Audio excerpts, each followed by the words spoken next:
l'année dernière. Aujourd'hui, je ne vais pas vous présenter toute la thèse, hein, bien évidemment, mais je vais présenter quelques résultats, quelques éléments qui m'ont amené à formuler de nouvelles pistes, pistes pour de nouvelles recherches, de nouvelles questions de recherche.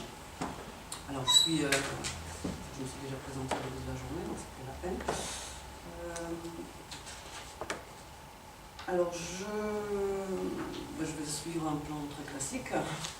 Je vais présenter d'abord les objectifs de recherche de ma thèse, de la posture au regard de l'éducation et du développement durable, rapidement la méthodologie, quelques résultats, et proposer ensuite une démarche interdisciplinaire pour la formation des enseignants à une idée critique que j'aimerais expérimenter.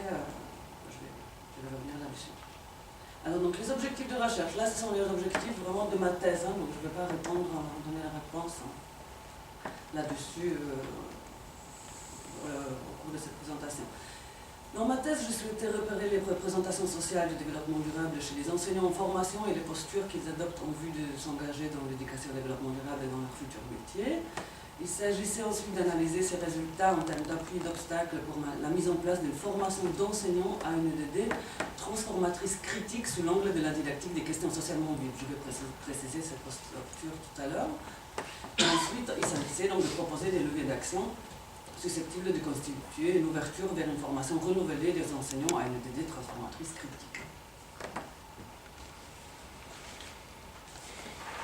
Alors donc la posture d'une éducation transformatrice critique selon la didactique de PSB s'inscrit, je vais les développer à partir des écrits existants sur les questions socialement vives, sur la pédagogie critique, sur les écrits concernant l'îlot interdisciplinaire de rationalité, et sur les écrits concernant l'éducation à l'environnement et au développement durable critique, par exemple proposés par Jikling et Walls. Bon, je ne vais pas donner les détails, parce qu'il n'y a pas assez de temps ici, mais ça montre bien le cadre dans lequel je m'inscris.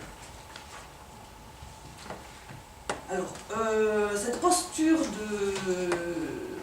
transformative critique, qui se situe ici sur la droite, voilà, c'est la posture que j'adopte face au regard de l'éducation et du développement durable, c'est une posture de liberté. Là, je fais référence à la typologie de modèles d'enseignement proposée par Jikling et Walls. C'est une posture c'est une éducation qui revendique l'interdisciplinarité, une mise en débat et l'intégration de la pluralité des interprétations, une prise de conscience des enjeux de pouvoir et des influences idéologiques, et la prise de conscience de ses propres représentations et des valeurs, donc ça c'est important là-dedans. Et cette prise de conscience serait une condition préalable à l'émancipation